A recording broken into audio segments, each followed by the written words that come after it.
नमस्कार, भारत लाइव देखना शुरू कर चुके हैं आप। बिहार विधानसभा चुनाव को लेकर के जहां सभी जितने भी दल हैं बिहार के राजनीतिक परिपक्वता दिखाते हुए अपने अपने खेमे को मजबूत करने में लगे हुए, लेकिन बड़ी बात कह रहे हैं हम बिहार में अभी जो सत्तासीन जो गठबंधन है, यानी कि हम एनडीए की बात कर रहे हैं, वहां मुख्यमंत्री नीतीश कुमार जो है लगातार अपने आप को मजबूत करने में लगे हुए हैं। ऐसा कहा जा रहा है कि जदयू का जो मेन वोट बैंक था वो तहस नहस हो गया, लेकिन इसके बाद भी नीतीश कुमार जो है अपने आप को मजबूत करने में लगे हुए हैं और उनका जो प्रतिद्वंद है सबसे पहले जो है एनडीए के भीतर खाने में ही है। अगर बात करें जिस तरह से चिराग पासवान लगातार हमलावर हो रहे थे और भाजपा जो है इस पूरे प्रकरण पे चुप्पी साधे हुए नजर आ रही है, लेकिन अब जो है नीतीश कुमार ने इसका एक इलाज ढूंढ लिया, यानी कि रामबाण इलाज जो है ढूंढ लिया। पहले नीतीश कुमार ये लगातार कहते थे कि अब जो है वो उनकी ये कयास लगाए जा रहे थे कि कुछ भी अगर भाजपा दबाव बनाती है वो सीधे जाकर के लालू यादव से मिल जाएंगे, यानी कि राजद से मिल जाएंगे, महागठबंधन खेमे में हो जाएंगे। लेकिन इस बार जो है महागठबंधन से तेजस्वी यादव ने पहले ही उन पे नो एंट्री का जो है बोर्ड लगा दिया। अब जो है वो लगातार इस बात की तलाश में थे कि किस तरह से जो है बीजेपी पर जो है अपना वर्चस्व कायम रखा जा सके, बिहार के मुख्यमंत्री पद का जो कुर्सी है उस पे जो है खुद को बांध करके सीट बेल्ट लगा करके रखा जाए। लेकिन अब जो है नीतीश कुमार इस मामले में सफल होते हुए नजर आ रहे हैं। उन्होंने जो है इस पूरे दांव पेच का जो है एक इलाज ढूंढ लिया है, एक जो है तोड़ ढूंढ लिया है चक्रव्यूह का। तो अब जो है उन्होंने जीतन राम मांझी को अपने पार्टी में शामिल करके जो है कहीं ना कहीं भाजपा और चिराग पासवान दोनों की बोलती बंद कर दी है और रातों की नींद भी गायब कर दी है। ऐसा क्यों हुआ है, इसके लिए हमारे साथ हमारे बाबा मौजूद हैं। तो बाबा हमें ये बताइए ऐसा क्यों हुआ है ये? सुमन, सबसे पहले तो बिहार की राजनीति को आपको समझना पड़ेगा जी। बिहार की राजनीति पिछले 30 सालों से दो धुरी पर अटकी हुई है जी, लालू और नीतीश जी।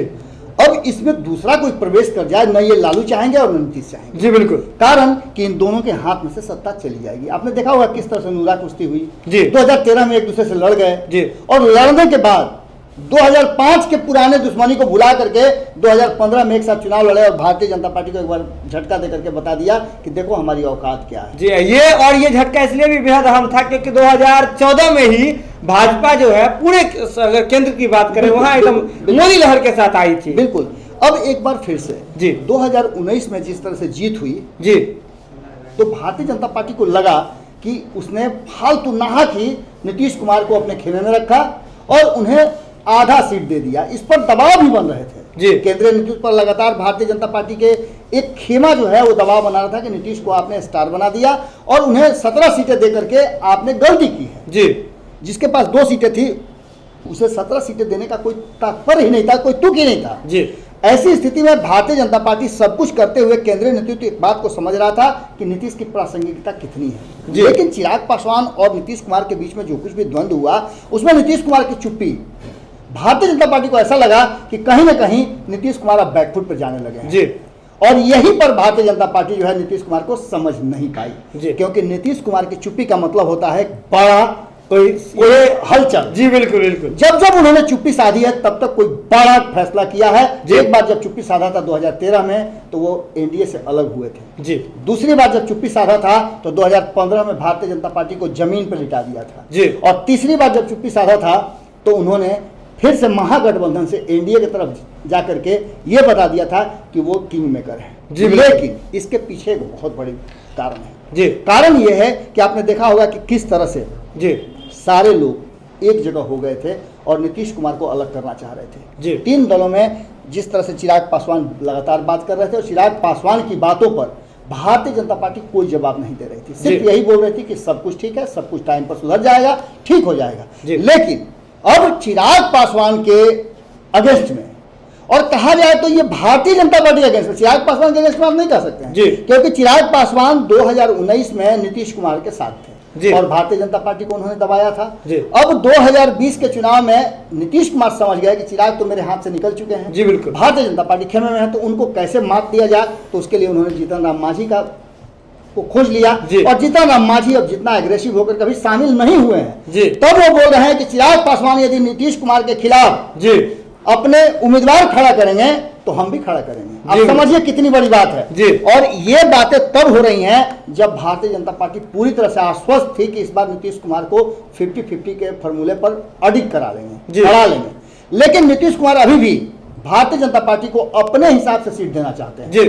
और यही मुद्दा आकर के अटका हुआ है। जेपी नड्डा को कान तक ये बात गई, जो भारतीय जनता पार्टी के वर्तमान अध्यक्ष हैं, उनके लिए ये सबसे बड़ा कारण हो गया और दौड़े दौड़े वो पटना के लिए प्रस्थान कर रहे हैं और आ करके यहाँ लोगों से बैठक करेंगे। इससे पहले हमने बताया ही था कि दिल्ली में एक बड़ी बैठक हुई थी जिसमें सभी एमपी जो हैं भारतीय जनता पार्टी के उसमें बैठे थे, पदाधिकारी बैठे थे और फैसला यही हुआ था कि जैसे चल रहा है वैसे चलने दीजिए, 50-50 का फॉर्मूला ही मान्य होगा जी। लेकिन अब नीतीश कुमार ने जो गेम चेंजर प्लान दिया है उसने कहीं ना कहीं उनके तेवर ने भारतीय जनता पार्टी को बैकफुट पर ला दिया है और जेपी नड्डा का पटना आना और इतना बेचैनी उनके अंदर होना, भारतीय जनता पार्टी के अंदर में एक बार फिर से उखम मचना, कई नेताओं से हमारी बातचीत हुई है, उनके अंदर भी इन बातों को लेकर के है।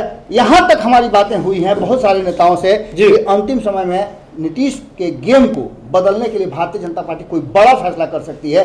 कौन क्या फैसला करेगा, फैसलों का लगातार समय आ रहा है। 6 तारीख को जेपी नड्डा तो आ ही रहे हैं, 6 तारीख को चिराग पासवान ने बैठक बुलाई है जिसमें बड़ी घोषणा करने वाले हैं, 7 तारीख को नीतीश कुमार बड़ी घोषणा करने वाले हैं, जिससे पहले जीतन राम मांझी तो बिना एनडीए में गए घोषणा कर चुके।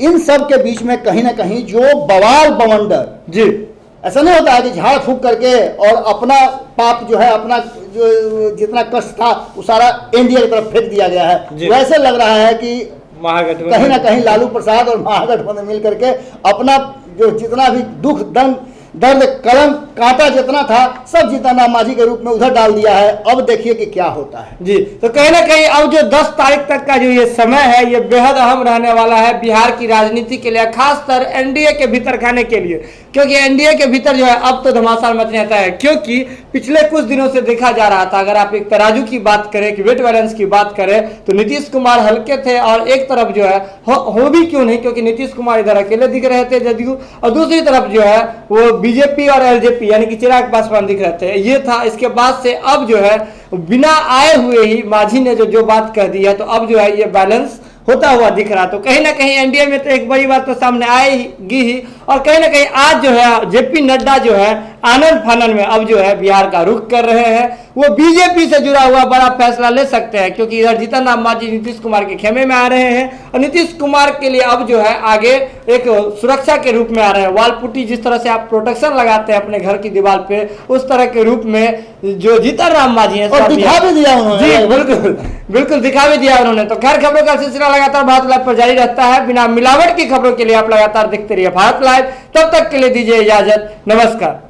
बढ़ाएं अपना कदम सक्सेस की ओर शिखर करियर इंस्टीट्यूट के साथ। शिखर करियर इंस्टीट्यूट पूर्वी भारत में एकमात्र कोचिंग संस्थान जो एक्सक्लूसिवली है मेडिकल एंट्रेंस एग्जाम के लिए।